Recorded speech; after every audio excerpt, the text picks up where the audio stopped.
기도하시겠습니다.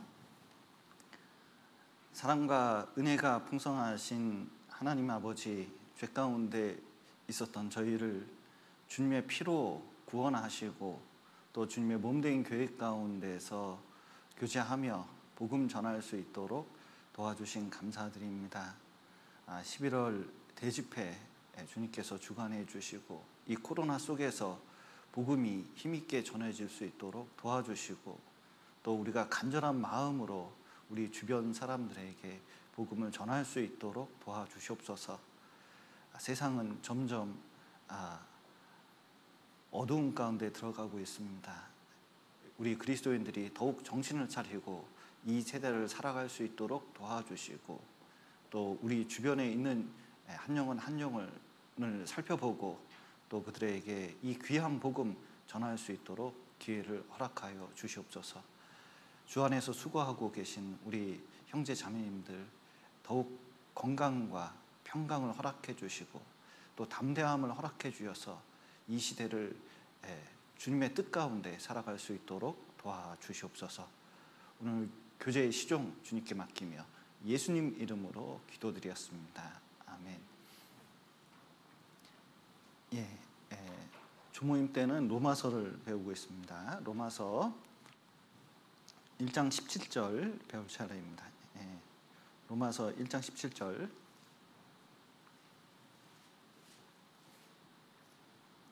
로마서 1장 17절 말씀.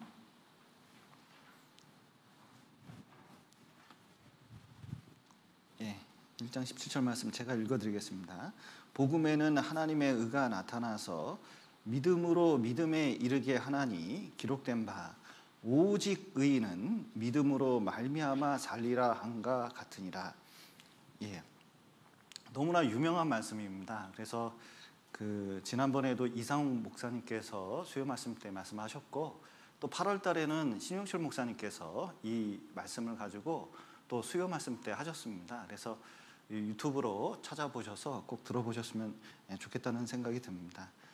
이 말씀에서 여기 보면 복음에는 하나님의 의가 나타나서 믿음으로 믿음에 이르게 하나니 말씀하셨는데 여기 믿음으로 믿음에, 그러니까 구원받은 믿음에서 이제 성화되는 믿음까지, 그러니까 믿음이 지속적으로 성장할 것을 보여주고 있습니다. 그러니까 구원받은 믿음에서 끝나는 것이 아니라 지속적으로 성장할 것을 말씀하고 있고, 이 말씀이 로마서 전체의 주제와 제목과 같은 말씀이거든요.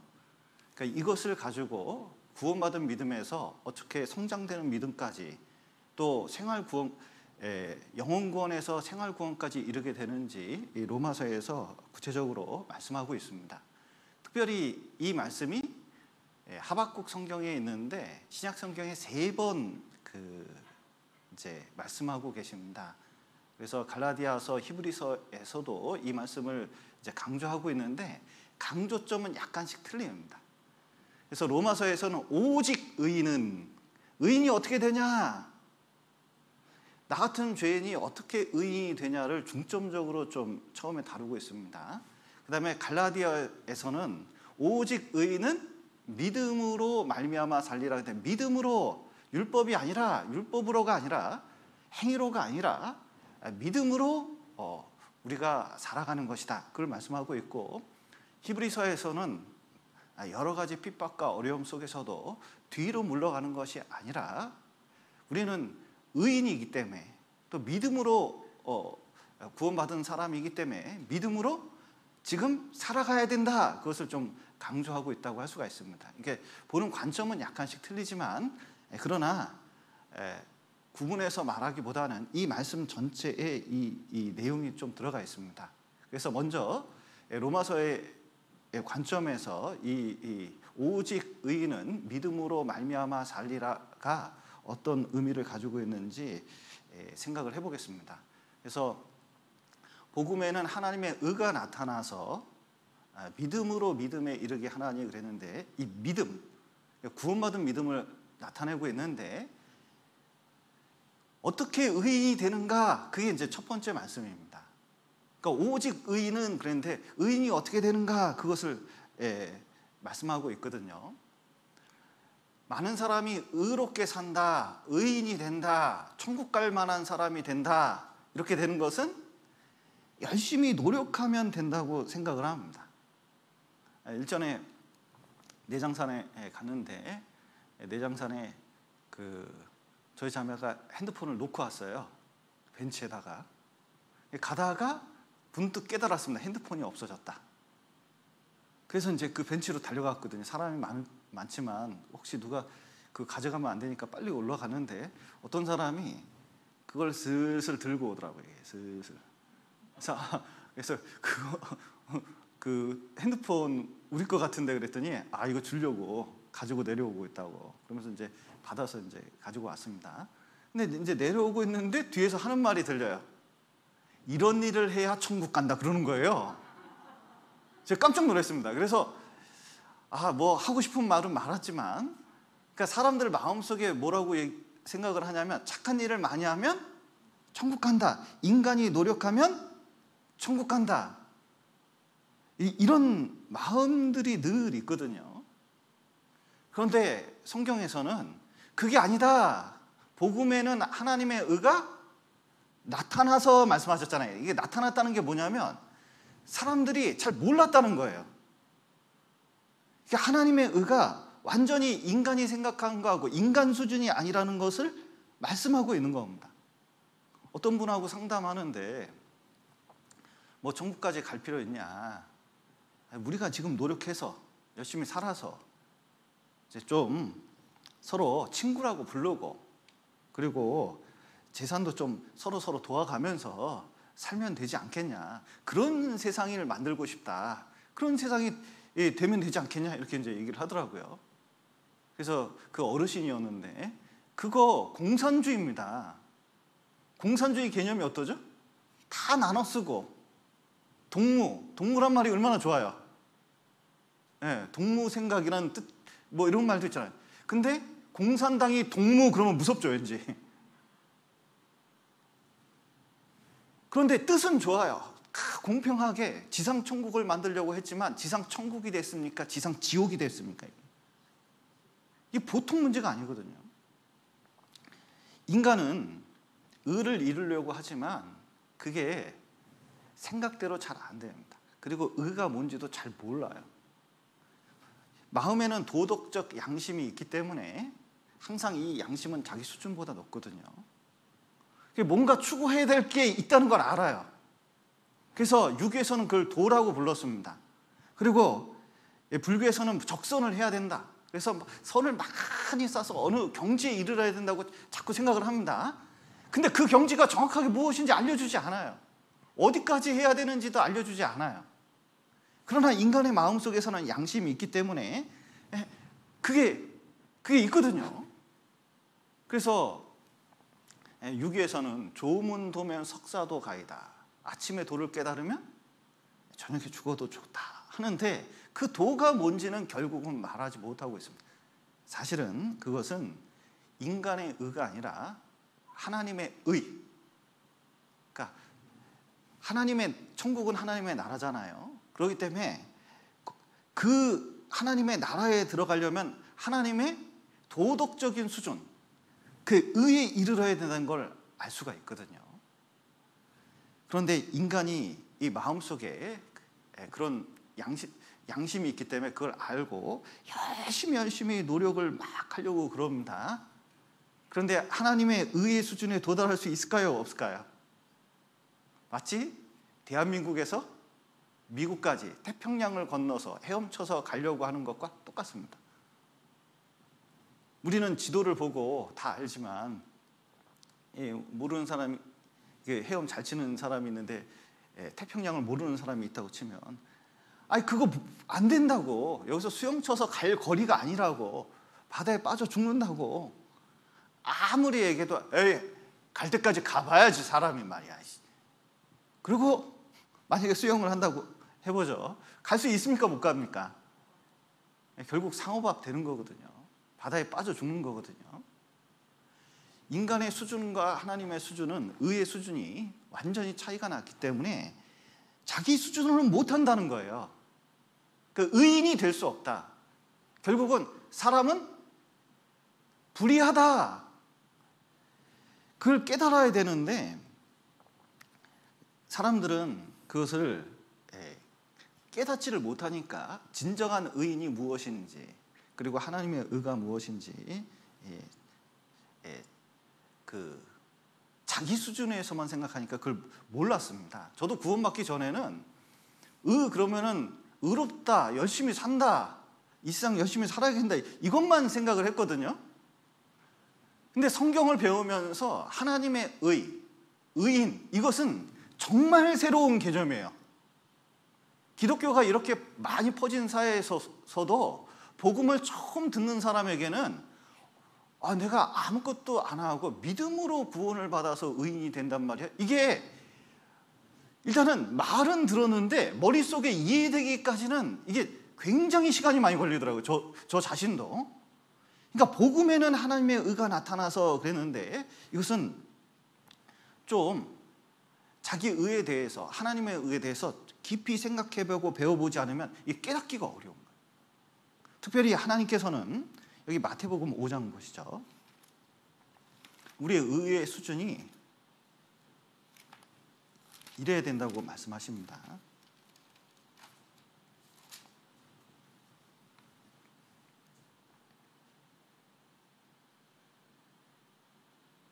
17절 한번 보시죠. 마태복음 5장 17절. 내가 율법이나 선지자나 폐하러 온 줄로 생각지 말라. 폐하러 온 것이 아니요 완전케 하려 함이로라. 진실로 너희에게 이르노니 천지가 없어지기 전에는 율법의 1.1획이라도 반드시 없어지지 아니하고 다 이루리라. 그러므로 누구든지 이 계명에 지극히 작은 것 하나라도 버리고 또 그같이 사람을 가르치는 자는 천국에서 지극히 작다 일컬음을 받을 것이요 누구든지 이를 행하여 가르치는 자마다 천국에서 크다 일컬음을 받으리라. 내가 너희에게 이르노니 너희 의가 서기관과 바리새인보다 더 낫지 못하면 결단코 천국에 들어가지 못하리라. 자, 우리의 의가 천국에 들어가려면, 하나님 수준에 이르려면 그 서기관과 바리새인 그 수준보다 훨씬 하나님 수준까지 도달해야 된다는 것을 말씀하고 있습니다. 이 서기관과 바리새인 그러면 우리가 보기에는 그 좀 율법주의자들을 생각하고 하나님을 핍박했던 사람을 생각하는데 그 당시 서기관과 바리새인은 정말 경건하게 살았던 사람입니다. 지금 보면 신부님 같은, 수녀님 같은 사람들이에요. 근데 그거보다 더 나아야 된다는 거예요. 그러니까 인간적인 수준이 말하는 게 아닙니다. 그래서 마태복음 5장에 보면 살인치 마라. 사람들은 살인하면 뭐라고 생각하죠? 직접 사람을 죽인 것만 생각하는데 형제에게 노해도 나가라는 욕만 해도 미련한 놈이라고 사람 없인 여겨도 하나님 보시기에는 뭐라고요? 살인이다. 그러니까 마음속으로까지 사람 안 미워하면서 살 수 있는 그런 의를 가진 사람이 있겠냐? 불가능하죠. 그리고 간음치 마라 그랬는데 모두 간음이에요? 어머, 저 남자 잘생겼다. 남편 두고 TV 보면서 이것도 간음일 수 있는 거거든요. 음욕을 품는다고 할 수도 있잖아요. 그러니까 마음에 이미 간음했다 그러잖아요. 그러니까 이 정도 수준에 도달해야 된다. 또 오른밤을 탁 쳤습니다. 그러면 어떻게 하라고요? 왼뺨도 돌려대라 그러는데 이게 이런 뜻이 아니죠. 고등학교 때 그 애 봤어요. 어떤 애가 뺨을 탁 때렸습니다. 뺨이 아니라 주먹을질을 했죠. 여기 탁 때렸어요. 그랬더니 얘가 기독교인이에요. 그래서 옆에다가 이렇게 썼습니다. 문신을 새겨는 착하게 살자. 뭐 이런 애입니다. 그런데 딱 맞으니까 얘가 뭐라 그러는지 뭐 해마? 야, 왼뺨도 때. 왼뺨 딱 때리고 나서 어떻게 돼요? 죽도록 패는 거예요. 이게 이런 뜻이 아니죠. 진짜 마음을 딱 내놓고 희생하면서 살라는 뜻이잖아요. 이거 용서하면서 살라는 뜻인데, 그리고 속옷을 가지고자 하는 자에게 겉옷까지 주라고, 그리고 오리 이를 가게 하면 십리를 동행하고, 이거는 인간이 할 수 있는 게 아닙니다. 내 걸 다 내줘가면서 원수를 사랑하는 것은 불가능한 거거든요. 그러니까 이게 하나님의 의다. 상담을 하다 보면 이런 사람이 있어요. 난 양심껏 살았다고. 그리고 착하게 살았다고. 특히 할머니들 중에서도 많이 있습니다. 그런데 정말 얘기하고 싶은 것은, 자 보세요. 더 양심껏 살아보라고. 더 착하게 살아보라고. 왜냐하면 아직 덜 됐어요. 율법을 알고 율법을 지키려고 하는 사람은 뭘 하냐면, 내가 그 수준에 이르지 못했구나, 내가 죄인이구나, 내가 문제가 있구나, 이걸 압니다. 양심껏 살려고 하는 사람은 진짜 양심에 예민해져잖아요. 바람에 입새이는 바람에도 문제가 되는 겁니다. 그러니까 자기 마음을 늘 보면은 문제가 되거든요. 진짜 효자가 자기가 불효자라고 생각하는 거예요. 대충 효도하면 효자라고 생각합니다. 양심껏 산 사람들은 더 양심껏 살아봐야 자기가 그 양심의 수준에 이르지 못했다는 걸 깨닫게 되는 거거든요. 그래서 결국은 빌립보서 보시죠.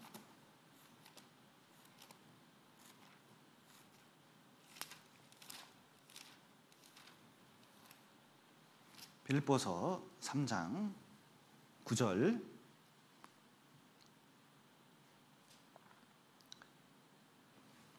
그 안에서 발견되려 함이니 내가 가진 의는 어디서 난 것이 아니에요? 율법에서 난 것이 아니요 오직 그리스도를 믿음으로 말미암는 것이니 곧 믿음으로 하나님께로서 나니라. 자, 내가 가진 이 의는 뭐냐? 율법에서 난 게 아니다. 행위에서 난 것도 아니다. 노력해서 난 것도 아니다. 그런 말씀입니다. 그래서 하나님 수준에 이르려고 그러면 인간은 하나님의 의를 보면 자기가 깊은 죄인이라는 것을 깨닫고 자기 수준으로 할 수 있는 것이 아니구나.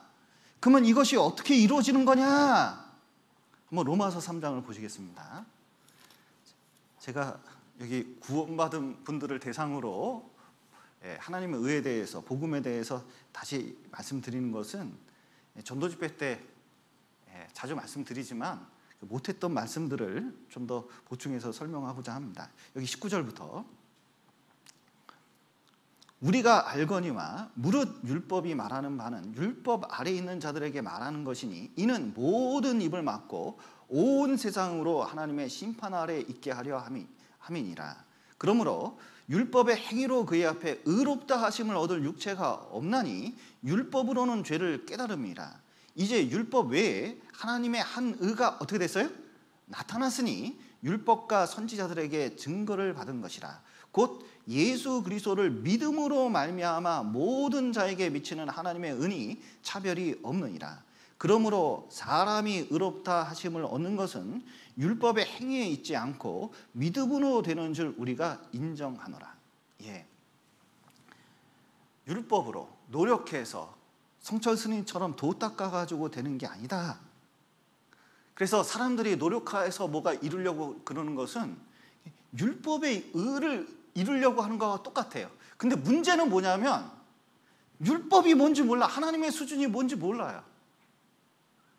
그래서 참 이렇게 상담을 해보면요, 이렇게 착한 사람, 의로운 사람, 양심껏 산 사람들이 오히려 복음 깨닫기가 어렵거든요. 왜냐면 자기가 어느 정도 수준이 된지 알고. 그러니까 하나님께서는 사람에게 뭘 주신 거냐면 하나님의 의가 이 정도 수준이다. 그리고 그 정도 수준까지 가야 된다. 그래서 뭘 주셨어요? 율법을 주신 겁니다. 그러니까 율법은 가입된 거거든요. 이 복음을 깨닫게 하려고 주신 거거든요. 그리고 하나님이 얼마나 의로우신지 그것을 알려주시려고 합니다. 그래서 율법 아래에 있는 자들은, 노력해서 하나님의 의를 그 수준까지 도달하려고 하는 사람들은 다 뭐예요? 저주 아래에 있는 자고 지옥 갈 사람들이라는 것을 말씀하고 있어요. 그러면 사람이, 죄인이, 불의한 자가 어떻게 구원을 받을 수가 있느냐? 어떻게 의인이 될 수 있느냐? 오직 의인은 뭘로 된다고요? 믿음으로 말미암아 사는 거다. 그러니까 믿음이다. 여기 특별히 을을 얘기할 때 한자를 안 쓸 수가 없죠.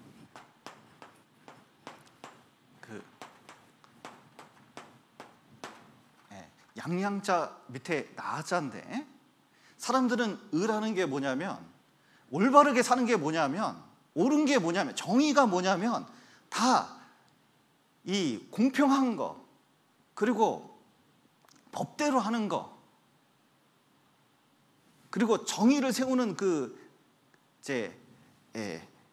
법대로 이렇게 아주 난도질을 하는 것을 이게 정의라고 생각을 합니다. 심판하는 걸 정의라고 생각하거든요.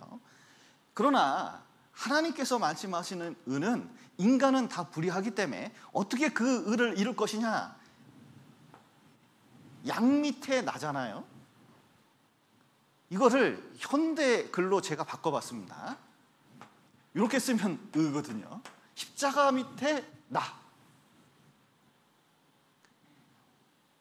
나는 불의하기 때문에 나를 위해서 하나님이 나를 사랑하셔서 육신이 돼서 이 땅에 오셔가지고 십자가에 못 박혀 죽으셔서 율법의 의, 그리고 하나님의 의, 그 요구, 심판의 요구, 그걸 다 이루어 주셔가지고 피해 대가로 다 그 율법의 요구를 다 이루어 주신 거예요. 그러면 이것을 내가 어떻게 하느냐? 믿음으로 받으면 되는 거거든요. 교회에서 정의도 그렇습니다. 자, 보세요. 공평한 걸 자꾸 말씀하시는 경우가 있거든요. 나중에 이제 하여튼 요 계산해 드릴게요. 얼마나 공평한 게 어려운지 n분의 1이 아니라는 걸 나중에 가르쳐 드리겠습니다. 사람들은 자꾸 n분의 1을 생각하고, 그리고 자기 생각에 올바른 대로 이렇게 하려고 그러거든요. 근데 진정한 의는 무엇이냐? 의롭다고 생각하는 사람이 자기 희생하는 거예요. 자기 거 나눠주는 겁니다. 제가 종이를 잘 줬거든요. 그러면 나 이거 줬는데 애들한테 자랑했어요. 그 다음부터 해야 될 일은 뭔지 아세요? 자랑한 값을 내야 돼요. 이게 자랑하는 사람 자랑한 값 내야 됩니다. 그러니까 결국 줘야 돼, 이거. 네. 뭐냐면 희생을 통해서 정의가 이루어지는 거예요. 없는 사람에게 주면서 정의를 이루는 거거든요.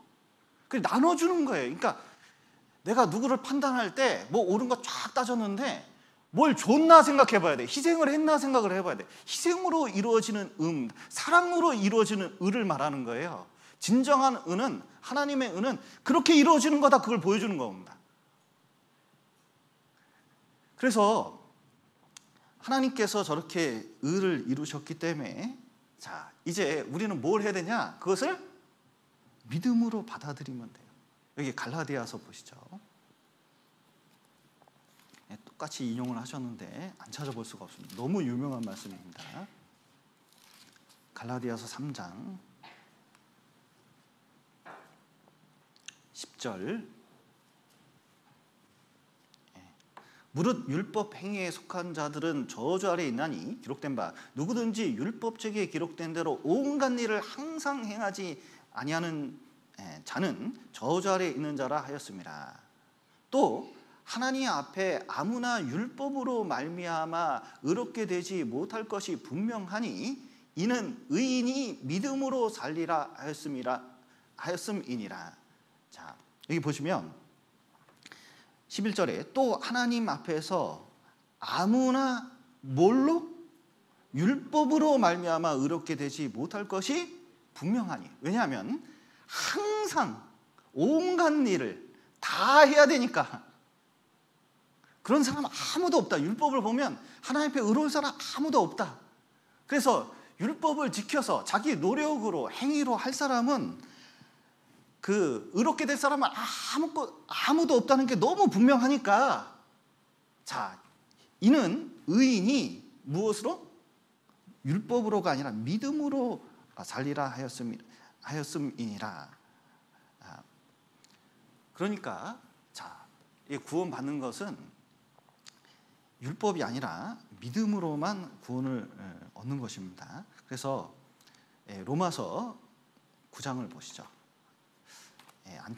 복음에 관한 안 찾아본 구절들을 좀 찾아보는 것도 의미가 있을 것 같습니다.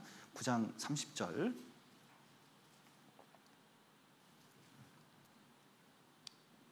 자, 자, 9장 30절입니다. 그런즉 우리가 무슨 말 하리요? 의를 좇지 아니한 이방인들이 의를 얻었으니, 그다음 같이 읽겠습니다. 곧 믿음에서 난 의요. 자, 믿을 때 어떤 일이 일어나느냐? 자, 예수님의 의가 저 희생한 것이 그게 내 것이 되고, 내 죄는 누구한테 갔어요?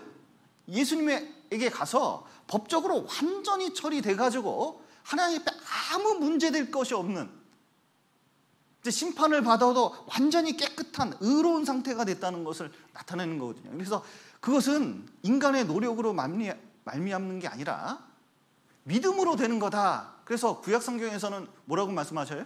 이 의를 구원의 옷, 의의 겉옷 이렇게 말씀하시잖아요. 그러니까 믿을 때 어떻게 되냐면 입혀준 거하고 똑같아. 덧입는 거예요. 내 의가 아니라 하나님의 의로 덧입혀져서 하나님 보시기엔 내가 어떻게 됐습니까? 깨끗해 보이는 거거든요. 그래서 이 믿음이 굉장히 중요한데, 이 의롭게 되는데 믿음이 되게 중요합니다. 그럼 믿음이라는 게 무엇이냐? 자, 성경 강연할 때 많이 거론하지만, 자, 믿음이라는 게 뭐냐? 믿음이 뭐죠? 아, 그렇구나. 예, 그렇죠. 그러니까 복음의 말씀을 정확하게 아는 것이 구원받은 믿음이라고 할 수 있습니다. 그러니까 말씀을 정확하게 아는 거, 그러니까 완전히 그 말씀을 의지하는 거, 그러니까 복음의 말씀을 정확하게 아냐 모르냐, 이게 굉장히 중요하거든요. 믿음 얘기할 때 우리가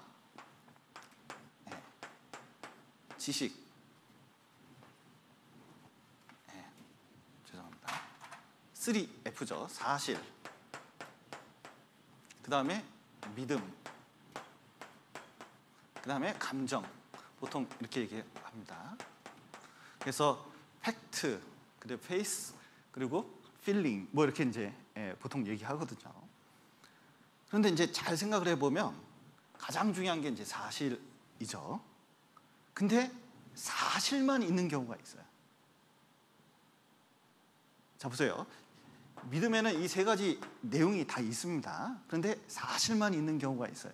제가 구원받고 구원이 무엇이냐. 그래서 이제 도서관 가가지고, 학생이기 때문에 큰 도서관이 있으니까 얼마나 좋은지 몰라요. 그러니까 뭐 도서관에서 구원에 관한 관심이 있으니까 막 찾아봤습니다. 근데 어떤 중이 구원에 대해서 이게 해설을 해놨더라고요. 그런데 서두를 쫙 읽어보는데, 야, 어떤 목사보다 이 중이 구원에 대해서 되게 자세하게 정확하게 말했어요. 근데 끝이 뭐냐면 기독교인들은 이렇게 믿더라, 그거예요. 그건 뭐예요? 성경에 있는 사실을 정확하게 아는데 믿는 것은 아니죠. 그리고 지적 동의에서 끝날 때가 있거든요. 아니 뭐 기독교인들, 뭐 사람들이 뭐 우리 엄마가 이렇게 전도 집회 데려가고 그런데 그렇다더라, 뭐 그 정도 수준에서 끝날 때가 있습니다. 그것은 진정한 믿음이 될 수가 없어요. 그것은 지적 동의에 불과한 겁니다. 어떤 경우에는 사실은 없고, 십자가에서 예수님 죽은 사실, 이 성경에 대한 정확한 말씀을 모르는 채 믿기만 하는 경우가 있거든요. 그러니까 사실을 모른다는 것은 분별이 안 된다는 뜻입니다. 다음에 임원 모임 있으면 이 분별에 대해서 좀 말하고 싶은데, 분별이 안 돼요. 그냥 말하면 그냥 믿기만 하는 거예요. 그러면 그것은 맹신에 불과한 거거든요. 그래서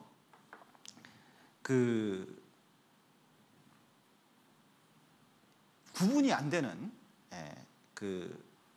맹신에 불과한 믿음이 될 가능성이 큽니다. 그리고 감정만 있다면 어떻게 되느냐? 이 감정만 있다면 신비주의에 빠질 가능성이 크거든요. 그래서 어떤 상담을 하다 보면 별 사람을 다 만나게 되는데, 이 사람은 혼자 있으면서 그 성경을 연구하는 사람이에요. 근데 이제 진리에 대해서, 앞에 진리나 믿음에 대해서 이렇게 하는데 그런 거 싫대요. 뭘 좋아하냐 그랬더니 느끼는 걸, 말씀을 통해서 이 느끼는 걸 좋아한대.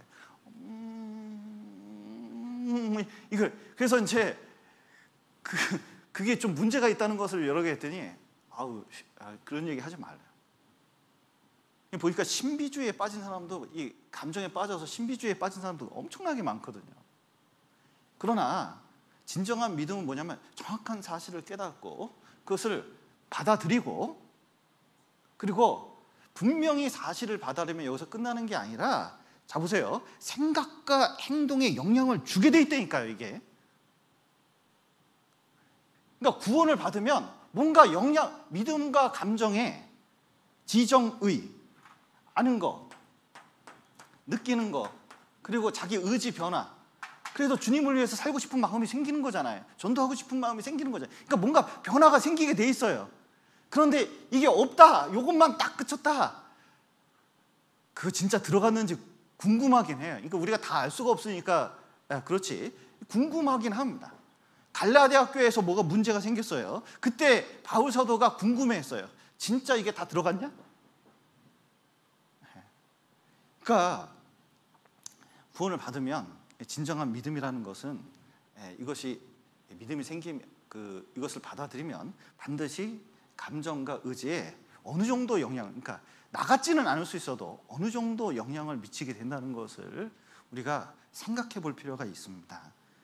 그리고 너무 지나쳐서, 어떤 분은 또 이렇게 얘기하니까 너무 지나쳐서 이 감각을 자꾸, 내가 구원받은 느낌이 오나 안 오나 이거 자꾸 이제 생각하는 사람이 있거든요. 근데 중요한 것은 그런 느낌이 중요한 게 아니라 앞에 있는 사실이 되게 중요합니다. 자, 이 비행기를 타면 이 비행기가 고속으로 갈 때가 있습니다. 그러니까 전투기죠. 전투기가 고속으로 가고 음속을 돌파하잖아요. 가끔 정읍에서도 많이 지나가더라고요. 고속으로 지나갈 때 이렇게 이제 보면은 바다를 갈 때 바다가 하늘인지 하늘이 바다인지 그 구분이 안 된대요. 음속으로 가면 빨리 가니까 파란 이 가을 하늘, 이렇게 구름 한 점 없이 갈 때는 이게 하늘인지 이게 바다인지 이게 구분이 안 가요. 비행 조종사 입장에서는. 그런데 지금 기술을 올려가지고 이제 하늘 쪽으로 치솟아서 이제 돌아가야 될 때가 있어요. 그러면 자, 잘못 방향을 틀면 어디로 가요? 바다로 직행하는 거예요. 그래서 가끔 바다에 빠졌다는 얘기를 듣게 되거든요. 그러면 이때 내가 볼 때 어느 가의 바다일까 이걸 봐야 될지, 이거 계기판이 있거든요. 계기판을 보면 이게 뒤집혔는지 바로인지 그걸 알게 된대요. 그러면 계기판을 믿을지 선택을 해야 된대요. 그럼 여러분 같으면 계기판을 믿겠습니까? 내가 볼 때 하늘을 믿겠습니까? 내가 볼 때 하늘을 믿는다고요? 예. 계기판을 믿는 게 좋습니다. 당황스럽지만 계기판을 믿어야 되거든요. 우리도 마찬가지입니다. 우리 느낌에는 이 필링이 내가 생각한 만큼 안 올 수 있거든요. 내가 한 만큼 이게 어떤 믿음의 행위가 안 나올 수도 있습니다. 근데 그때마다 뭘 봐야 돼요? 이 말씀을 보는 게 이게 중요합니다. 그리고 그걸 의지해서 뭐냐면 구원받은 게 확실해지는 거예요. 그래서 내가 구원받았을까 이게 의심이 오잖아요. 그때마다 의심을 키울 게 아니라 뭘 해야 돼요? 말씀을 암송한다든지 말씀을 본다든지 더 성경 강연의 말씀을 깊이 있게 들여다본다든지 이게 이제 필요한 겁니다. 그래서 믿음은 딱 믿을 때 어떻게 되느냐? 자, 이게 하나가 된다는 뜻이거든요. 이게 주님과 내가 하나가 되는 겁니다. 믿음을 먹는 걸로 표현하는 경우가 많거든요. 그래서 먹으면 음식하고 나하고 하나가 되잖아요. 또 비행기하고 똑같습니다. 여기서 미국까지 갈 수가 없어요. 내 힘으로는. 근데 이제 미국까지 가려면 어디 가야 돼요? 공항 가가지고 자, 비행기 탔습니다. 그러면 비행기를 타면 그때부터 비행기하고 나의 운명은 어떻게 돼요? 하나예요. 비행기 떨어지면 나는 어떻게 돼요? 떨어지는 겁니다. 그 운명이 하나예요. 그런데 나는 미국까지 가는 방법을 몰라요. 길을 몰라요. 근데 비행기만 타면 어떻게 돼요? 미국까지 데려다 줘요. 그러니까 믿음을 갖고 비행기를 타는 겁니다. 우리도 마찬가지예요. 예수 그리스도를 딱 믿으면 내가 곧 뭐라고요? 길이요 진리요 생명이니 그랬으니까 길이 된다는 게 뭐냐면 나는 천국 가는 방법 몰라요. 내 힘으로는 갈 수가 없어요. 어떤 길이 어떻게 되는지도 잘 모르겠어요. 천사가 어떻게 이끌어서 천국에 가는 건지 아니면 뭐 영적으로 어떻게 훅 해서 가는 건지 절대로 알지를 못합니다. 그런데 믿으니까 어떻게 돼요? 예수님이 나를 천국까지 인도하시는 거예요. 그래서 믿으면 그 의를 얻게 되어 있는 겁니다. 그래서 그렇게 되면 자 로마서 보시죠. 자 로마서 5장 보시겠습니다.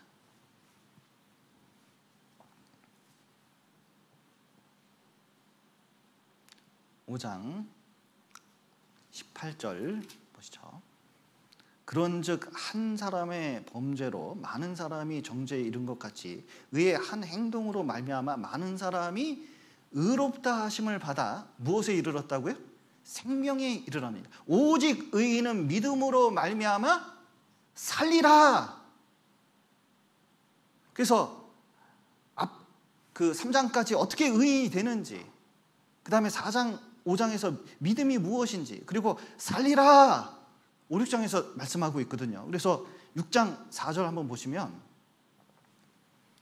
그러므로 우리가 그의 죽으심과 합하여 세례를 받음으로 그와 함께 장사되었나니 이는 아버지의 영광으로 말미암아 그리스도를 죽은 자 가운데서 살리심과 같이 우리로 또한 새 생명 가운데서 행하게 하려 함이니라. 예. 자, 구원을 받으면 끝이냐? 그게 아니라 그리스도 안에서 생명이 들어왔다.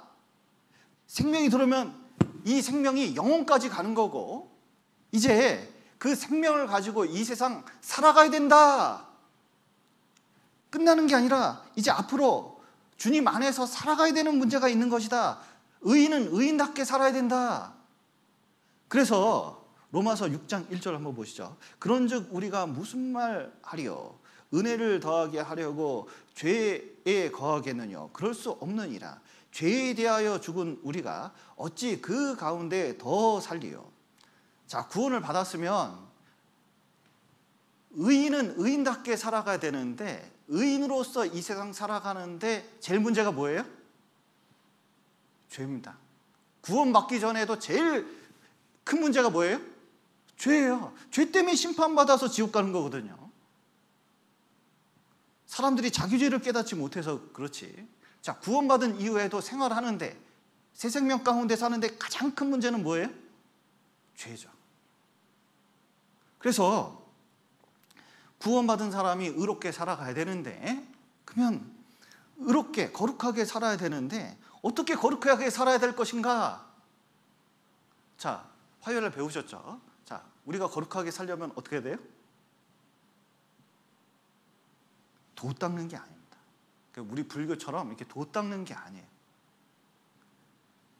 어저께 이제 신영철 목사님 말씀하신 것처럼 성령 안에 있어야 되는데, 자, 이게 뭐냐면 적극적으로 신앙 안에서 살면 거룩하게 되는 거예요. 우리가 부지런히 성경 읽기표에 있는 것처럼 성경을 부지런히 읽고 부지런히 기도하고 또 부지런히 전도하려고 그러고 어떻게 해서든 교회에 봉사하고 모일 때 모이고 교제하고 점점 그렇게 되잖아요. 그러면 희한해요. 죄가 멀리 있어요. 그러니까 그리스도 안에 있으면 죄가 멀리 있게 되어 있습니다. 그러면서 점점 뭐냐면 성화가 돼가요. 제가 만약에 교회에 있지 않고 구원받아도 교회에 있지 않고 저쪽 세상에 있으면 나 지금 뭐 하고 있을까요? 성격상 소심해가지고 뭐 방탕하게 이렇게 살지는 않았어도 뭔가 내 멋대로 살아갔을 게 틀림없을 것 같아요. 근데 구원받고 신앙 안에서 점점 들어오면서 어떻게 되냐? 점점 분명히 내 속에 문제가 있는 걸 많이 알면서도 주 안에 있으면서 그 죄를 깨가면서 사는 게 이게 그리스도인의 삶이라고 할 수가 있거든요. 아니, 북한에서 내려왔어. 남으로 내려왔어요. 그러면 자꾸 북한 생각해야 돼요? 남한 생각해야 돼요? 그 여기서 이제 살아갈 방법을 살아가야 되잖아요. 근데 자꾸 북한 생각해. 남한에 내려왔는데 북한 생각해. 누구예요? 간첩이지, 간첩. 뭔가 이게 뭐가 덜 된 거예요. 이게 사는 건 사는 건데 이게 뭔가 문제가 있는 거예요. 그래서 구원받은 사람은 이 세상에서 죄를 이기면서 죄와 구별되면서 살아가야 되거든요. 롯이 제일 잘못한 게 뭐죠? 구원은 말씀을 쫓아서 아브라함 쫓아왔습니다. 구원받은 사람 같아요. 그런데 세속화, 세상에 물들기 시작했잖아요. 나중에 보니까 남는 게 하나도 없었거든요. 지금 이 코로나 시대에 잘 모이지도 못하고, 그리고 봉사도 많이 없고 교제도 많이 없습니다. 그러면 이럴 때 제일 위험한 게 뭐죠? 그리스도인이 시간이 많을 때 제일 그 위험한 게 뭐냐면 세속화거든요. 왜냐하면 세상은 자꾸 유혹하는 게 많아요. 볼거리도 너무 많아요. 그리고 재미를 볼 것도 너무 많아요. 점점 내가 세상에서 못했던 걸 좀 이때 해보자 하고 이제 발을 담그기 시작하면 그때부터 어떻게 돼요? 뭔가 세상 것이 들어오고 구별되지 않는 것이 점점 들어오는데 나중에 보면 저쪽 동네에 갈 수도 있는 거거든요. 근데 주님은 오고 계셔요. 가까이 오고 계시거든요. 그리고 건져야 될 사람은 너무 많고 급해요. 왜냐면 가까이 올수록 지금 건져야 되는데 건져야 될 사람이 우리거든요. 이때 가장 필요한 것은 구원받은 사람이 거룩하지 않으면, 죄와 구별되지 않으면, 그리고 새 생명 가운데 살지 않으면 희한하게도 건져야 될 사람을 못 건진다는 걸 좀 알 필요가 있습니다. 그래서 우리가 어떻게 살아야 되냐, 이게 로마서 6장에서 그 문제를 다루고 있는데 11절 한번 보시죠. 6장을 다 읽어야 되는데 시간이 없으니까 11절 보시겠습니다. 이와 같이 너희도 너희 자신을 죄에 대하여는 죽은 자요 그리스도 예수 안에서 하나님을 대하여는 뭐로 여길지어다? 산자로 여길지어다. 우리는 곧 죽어도 구원받은 사람이다. 하나님의 아들이다. 나는 이 세상을 하나님 아들처럼 살아가야 된다. 여긴다는 건 뭐냐면 완전히 그 마음속에 그게 들어앉았다는 거예요. 난 세상 사람이 아니다. 이걸 확실히 해야 된다는 겁니다. 그걸 늘 되새김질을 해야 된다는 거예요. 그리고 자 12절 보시죠. 그러므로 너희는 죄로 너희 죽을 몸에 왕노릇하지 못하게 하여 몸의 사역을 순종치 말고 또한 너희 지체를 불의의 병기로 죄에게 드리지 말고 오직 너희 자신을 죽은 자 가운데서 다시 산 자같이 하나님께 드리며 너희 지체를 의의 병기로 하나님께 드리라. 자 보십시오. 자 여기고 그 다음에 로마서 6장에서 중요한 게 드려라 그거거든요. 신앙생활 할 때 내가 마음과 몸을 어디다 드리냐에 따라서 뭐냐면은 의의 결과가 다르게 나타나는 거예요. 이 신앙생활이 완전히 다르게 나타난다는 거예요. 저희 아들이 4살 때인가 5살 때인가 하여튼 어렸을 때 그 전설의 고향 같은 드라마를 보더라고요. 그래서 그거 보더니 막 사색이 돼 있어요. 그래서 그 채널을 하도 무서워하길래 틀어줘서 뿡뿡이를 틀어줬거든요. 그랬더니 갑자기 울다가 일어서더니 뿡뿡뿡뿡 이러고 있더라고요. 그래서 야 어느 채널을 보느냐에 따라서 저렇게 행동이 달라지는구나. 자 보세요. 우리도 마찬가지입니다. 뭘 보고 뭘 느끼느냐에 따라서 하는 행동이 달라져요. 내가 몸과 마음을 성경에 드리고 기도하는 데 힘쓰고 전도하는 데 힘쓰잖아요. 반드시 뭐가 오게 돼 있습니다. 하나님께서 주시는 게 있어요. 그러면서 의의 병기가 돼갑니다. 진짜 하나님의 사람이 되는 거예요. 거룩한 자가 되라 그랬잖아요. 자 보세요. 그냥 애들을 좀 가르쳐봐라 하고 그 선생님이 되라 하고 어느 게 더 어렵습니까? 자, 선생님이 되라 이게 어렵잖아요. 나라를 지켜라 하고 군인이 되라 어느 게 더 어렵습니까? 이 군인이 되는 게 훨씬 이게 진짜 직업전선에 나가는 거잖아요. 자, 거룩한 자가 되라 그런 것은 이건 보통 숙명이 아니에요. 축구 좀 해라 그게 아니라 축구 선수가 되라 그런 뜻이거든요. 이게 거룩한 자가 되라, 좀 완전히 깨끗한데 나아갈 수 있도록 그리스도인으로서 축구를 하는데 프로 선수가 된다, 이거 다른 의미잖아요. 우리는 다른 건 몰라도 신앙생활의 프로가 된다는 뜻입니다. 신앙생활에는 프로가 돼야 되고 말씀도 전문적으로 많이 알고 누구를 어떻게 해서든 끌어낼 수 있는 그 힘이 있어야 된다고 말씀하고 계시는 거거든요. 그래야 의롭게 사는 겁니다. 그래야 자기를 드리는 거거든요. 그리고 다시 그렇게 살 때 어려움이 좀 있습니다. 히브리서 10장 한번 보시죠.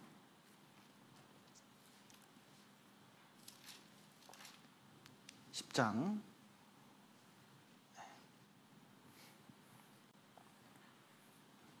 36절부터 제가 읽겠습니다. 너희에게 인내가 필요함은 너희가 하나님의 뜻을 행한 후에 약속을 받기 위함이라. 잠시 잠깐 후면 오실 리가 오시리니 지체하지 아니하시리라. 오직 나의 의인은 믿음으로 말미암아 살리라. 또한 뒤로 물러가면 내 마음이 저를 기뻐하지 아니하리라 하셨느니라. 자, 이 코로나 시대에 점점 어려움이 닥치는 경우가 있습니다. 제가 얘기를 들어봤더니 직원이 70명인 그 형제님, 식당을 하시는 형제님이 계신데 코로나로 그 식당을 열 수가 없는 거예요. 2단계 때. 그래서 사람도 안 오고. 그런데 70명의 월급을 매달 줘야 돼요.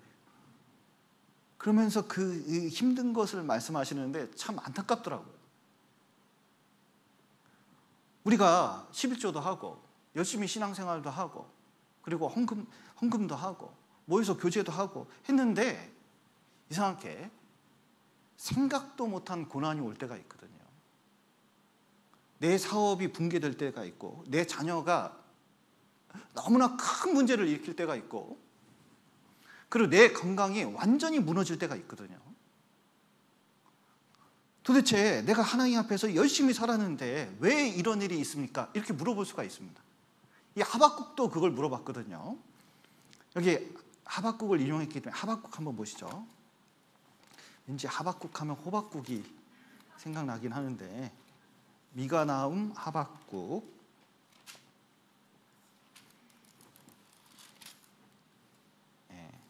1302페이지 구약성경 1302페이지 하박국 1장 2절 여호와여 내가 부르짖어도 주께서 듣지 아니하시니 어느 때까지리까 내가 강포를 인하여 외쳐도 주께서 구원치 아니하시나이다. 어찌하여 나로 간악을 보게 하시며 폐역을 목도하게 하시나이까. 대저 겁탈과 강포가 내 앞에 있고 변론과 분쟁이 일어났나이다. 이러므로 율법이 해이하고 공의가 아주 시행되지 못하오니 이는 악인이 의인을 에워쌌으므로 공의가 굳게 행함이니이다. 예, 지금 이스라엘 난리도 아니에요. 지금 정치적으로 부정부패가 너무 많아요. 신앙도 너무 엉망진창이에요.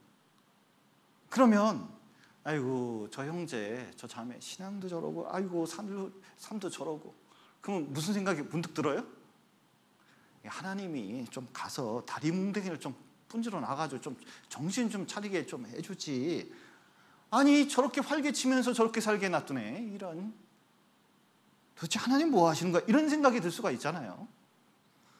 그래가지고 하나님께 이제 질문을 한 겁니다. 그래서 이제 가만 기다렸거든요. 그랬더니 하나님께서 바벨론 들어가지고 쳐부순대요. 바벨론 진짜 악한 사람이거든요. 아시리아 사람도 악하지만 이 바벨론은 한 수 위요. 얼마나 잔인한지 몰라요. 아시리아 사람들은 머리를 자르고 머리통 옆에 두고 다니는 사람들인데 바벨론은 한 수 위입니다. 얼마나 잔인하게 사람 죽이고 그리고 그 나라를 완전히 복속시키는지 몰라요.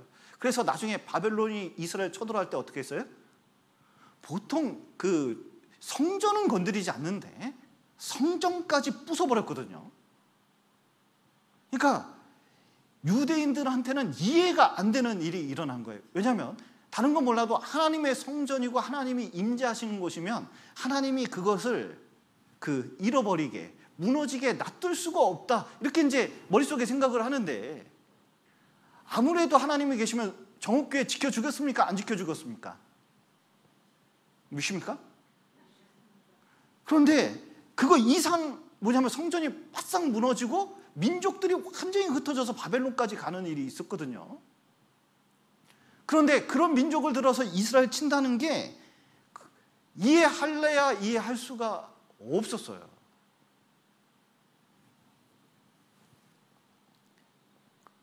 이 구원받은 사람들이 이해할 수 없는 상황이나 이런 것을 부딪힐 수가 있습니다. 이게 사실은 참 신앙생활 하면서도 하나님께서 부활이 무엇인지 정확하게 가르쳐 주려고 하는 것 같아요. 그러니까 우리가 이제 구원받기 전에 완전한 죄인이잖아요. 완전한 죄인입니다. 그럼 완전한 죄인에서 구원받은 믿음으로 말미암아 살리라, 이게 하나님 쪽에서 해주신 것을 받아들일 때 이 구원이 이루어지잖아요. 신앙생활도 우리가 적극적으로 해야 됩니다. 열심히 하는데 정말 내가 상상치 못한, 내가 모든 것이 무너질 것 같은 일을 이상하게 당하게 하셔요. 사업을 통해서, 자녀를 통해서, 건강을 통해서 여러 가지 일이 생기게 하시거든요. 그러면 딱 그때 어떻게 하시냐면 하나님만 의지할 수밖에 없는 일이 딱 생겨요. 내가 해볼 수 있는 게 아무것도 없고 하나님만 의지할 수밖에 없다는 걸 깨닫게 됩니다. 아, 오직 의인은 믿음으로 말미암아 사는 거구나. 바벨론 들어서 쳐부순다고 딱 하니까 이제 이 하박국이 정말 물어봤거든요. 여기 이제 하박국 2장 한번 보시죠. 정말 왜 그런 일이 있는지 한번 물어봤습니다. 3절, 하박국 2장 3절. 이 묵시는 정한 때가 있나니 그 종말이 속히 이르겠고 결코 거짓되지 아니하리라. 비록 더딜지라도 기다리라. 지체되지 아니하고 않고 정령 응하리라. 보라, 그의 마음은 교만하여 그의 속에서 정직하지 못하니라. 그러나 의인은 믿음으로 말미암아 살리라. 자,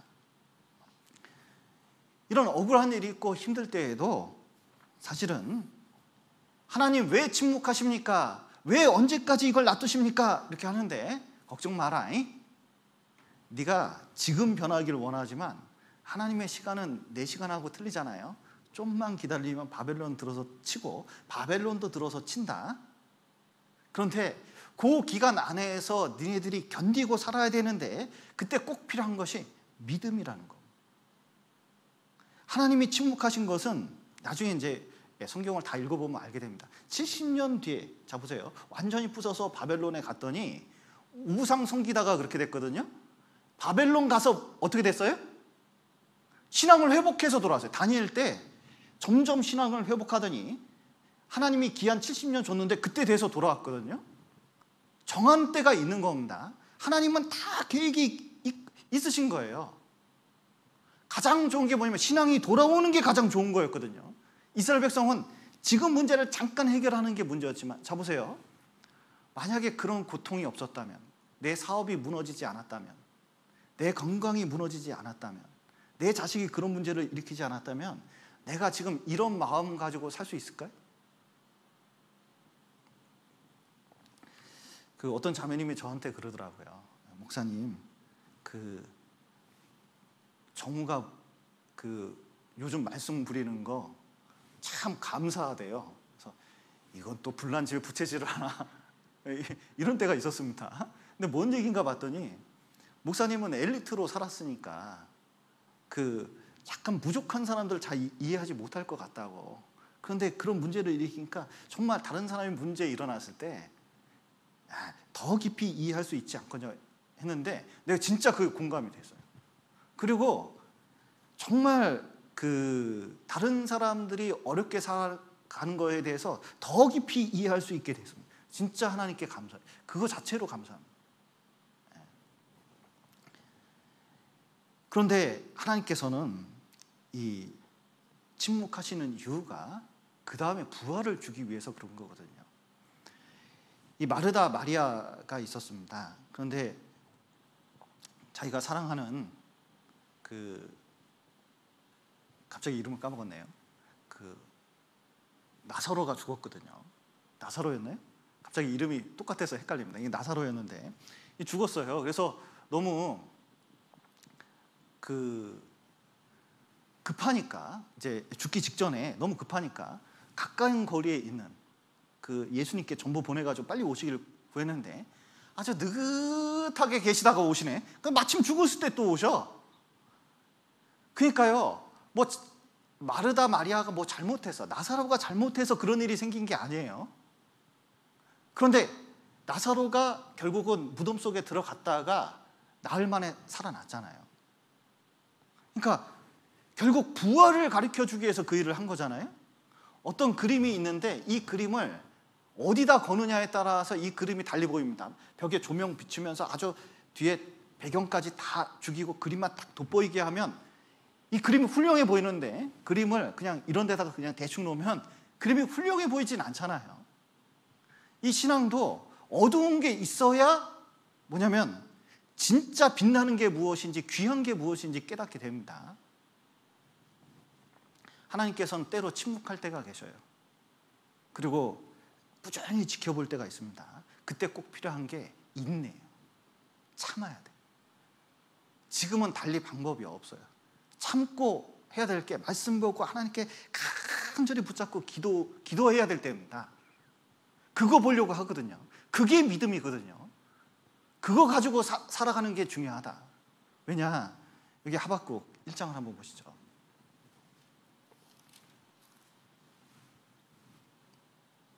1장 12절. 선지가 가로되 여호와 하나님 나의 거룩한 자시여 주께서는 만세 전부터 계시지 아니하시니까 우리가 사망에 이르지 아니하리이다. 여호와여 주께서 심판하기 위하여 그를 두셨나이다. 반석이시여 주께서 경계하기 위하여 그를 세우셨나이다. 여기 보시면 하박국이 깨달은 게 있습니다. 하나님은 어떤 분이냐면 만세 전부터 계시지 않으니까 영원하신 분이라는 뜻이에요. 내 문제가 있는데, 지금 있는 문제가 있는데 영원하시니까 처음부터 끝을 다 보시고 진짜 좋은 게 무엇인지 아셔요. 그리고 거룩한 자시여 그랬거든요. 거룩한 분은 실수가 없습니다. 완전하시다는 뜻이 가지고 있거든요. 그렇기 때문에 모세 일생을 봐더라도 자기 보기엔 40세에 이 애굽을 내가 이스라엘의 대장이 돼서 애굽을 치는 게 이게 중요하다고 생각했는데, 하나님은 모세가 완전히 실패해서 80세가 될 때까지 떨기나무 가운데서 기다리셨잖아요. 그때부터 하나님의 능력을 나타나는 게 하나님의 뜻이었어요. 그리고 그 하나님 앞에 납작 엎드려가지고 40년 동안 수고를 했거든요. 자, 보셔요. 우리도 지금 있는 문제들이 정말 해결되길 원한다면 하나님께서 길게 보시고 실수하지 않는다는 것을 믿어볼 필요가 있어요. 그리고 하나님 뜻에 완전히 맡겨버리는 게 이제 필요해요. 그러면 하박국처럼 찬양할 수 있습니다. 하박국 너무 유명한 구절이죠. 한번 보시겠습니다. 잠깐. 자, 16절부터 이 구절을 읽을 때 16절부터 읽는 게 좋을 것 같아요. 자, 16절. 내가 들었으므로 내 창자가 흔들렸고 내 목소리로 인하여 내 입술이 떨렸도다. 무리가 우리를 치러 올라오는 환난 날을 내가 기다림으로 내 뼈에 썩는 것이 들어왔으며 내 몸은 내 처소에서 떨리는도다. 비록 무화과 나무가 무성치 못하며 포도나무에 열매가 없으며 감람나무에 소출이 없으며 밭에 식물이 없으며 우리의 양이 없으며 외양간에 소가 없을지라도 나는 여호와를 인하여 즐거워하며 나의 구원의 하나님을 인하여 기뻐하리로다. 주 여호와는 나의 힘이시라. 나의 발을 사슴과 같게 하사 나로 나의 높은 곳에 다니게 하시리로다. 이 노래는 영장을 위하여 내 수금에 맞춘 것이니라. 지금 바벨론이 쳐들어와서 완전히 멸살시키는 진짜 그 일을 당할 걸 하박국이 받았습니다. 그러니까 얼마나 떨리겠어요. 그러나 가만 생각해 보니까 진짜 감사할 것은 지금 내 병이 나아서 사업이 잘 돼서 자식이 잘 돼가지고 하나님을 기뻐하는 것보다 조건과 상관없이 나의 구원의 하나님을 찬양하는 것은 이게 보통 일이 아니다. 그건 진짜 믿음이다. 사실은 알고 보니까 그게 더 귀한 것이다. 근본적인 것에 감사하는 마음이 이게 믿음으로 생기게 되어 있거든요. 이 로마서 8장에서는 이것을 뭐라고 하냐면 모든 것이 합력해서 선을 이루는 거다. 결국 하나님의 목적은 모든 것이 합력해서 불행한 일이든 좋은 일이든 다 합력해서 선을 이루는데 그 선이 뭐냐? 그리스도 형상을 이루는 거거든요. 내가 예수님을 얼마나 닮았느냐? 이게 훨씬 중요한 거다. 예수님 형상 닮으려면 어떻게 되냐? 이런 악한 상황에서도 믿음으로 살아야 된다. 하나님이 중요한 걸 해주시려고 이렇게 되는 것이다. 나를 변화시키려고 이렇게 되는 것이다. 이걸 믿어볼 필요가 있다는 거. 미국의 알리바마라는 주가 있습니다. 그런데 여기에 기념탑이 있는데 그 기념탑이 목화를 갉아먹는 벌레를 기념탑을 세웠어요. 공적비. 그러니까 목화를 갉아먹는 벌레 공적비가 있어요. 근데 거기에 이렇게 써 있습니다. 우리는 우리들에게 번영의 계기를 마련해 주었고 또 무엇이든지 하면 된다는 신점을 우리에게 일깨워 주었다. 목화 벌레들이여 우리는 다시 한번 그대들의 노고에 진심으로 감사드린다. 이렇게 써 있답니다. 목화로 유명한 나라가 이제 미국이잖아요. 목화를 키워가지고 쫙 이제 돈을 벌었는데 어느 날 이 알리바마에 목화벌레들이 생겨가지고 다 갉아먹었답니다. 그 다음에도 목화 심었는데 이게 또 그런 거예요. 한 10여 년 그렇게 됐나 봐요. 농부들이 너무 고민을 했어요. 이거 어떻게 할까? 그러다가 땅콩을 갖다 심고 옥수수 심고 몇 개를 심었는데 땅콩 농사가 너무 잘 된 거예요. 그리고 그 해에 어떤 일이 생기냐면 땅콩 그 버터 발라먹는 거 있죠? 그 뭐라 그럽니까? 안 먹어봐서 잘. 하여튼 이게 발라먹는 게 너무 유명해서 대박이 났어요. 근데 그 해에 무슨 일이 일어나냐면 산업혁명이 일어나면서 나일론이 개발돼가지고 사람들이 목화를 안 쓰고 나일론 쓰는 거예요.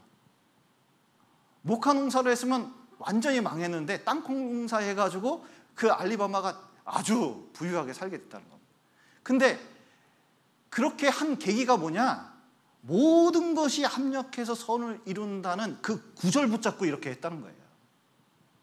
끝내는 믿음으로 우리가 신앙 버티면서 살면 분명히 주님께서 해주신다는 걸 버티면서 해놨다는 거. 지금도 마찬가지입니다. 이 코로나 때 우리는 믿음으로 살 필요가 있거든요. 좀 어렵고 힘든 일이 있습니다. 가정에서도 그리고 때로는 여러 가지 삶 속에 수많은 일들이 생기거든요. 근데 지금 필요한 게 뭐예요? 믿음으로 버티는 겁니다. 인내가 꼭 필요해요. 그게 믿음입니다. 그리고 조금만 지나 보십시오. 분명히 웃을 때가 오고 그리고 또 우리가 쌓아놓은 이거 가지고 많은 사람을 전도할 때가 분명히 옵니다. 그래서 그때를 위해서 좀 기도하면서 힘있게 살아갔으면 좋겠습니다. 같이 기도하시겠습니다. 사랑과 은혜가 풍성하신 하나님 아버지, 죄 가운데 있었던 저희를 주님의 피로 의인을 만들어 주시고 또 의롭게 살 수 있는 기회를 허락하신 감사드립니다. 특별히 저희에게 어려움과 고난을 주시고 또 그것을 통해서 믿음으로 살 수 있도록 도와주신 감사드립니다. 우리가 이 코로나 시대에 더욱 의롭게 살 수 있도록 또 주님을 위해서 헌신하며 살 수 있도록 도와주시고 또 인내로서 견디면서 살 수 있도록 도와주시옵소서. 그리고 끝내는 우리들을 통해서 많은 사람들이 구원을 얻고 또 주께 돌아올 수 있도록 도와주시옵소서. 오늘 귀한 시간 허락하신 감사드리며 예수님 이름으로 기도드렸습니다.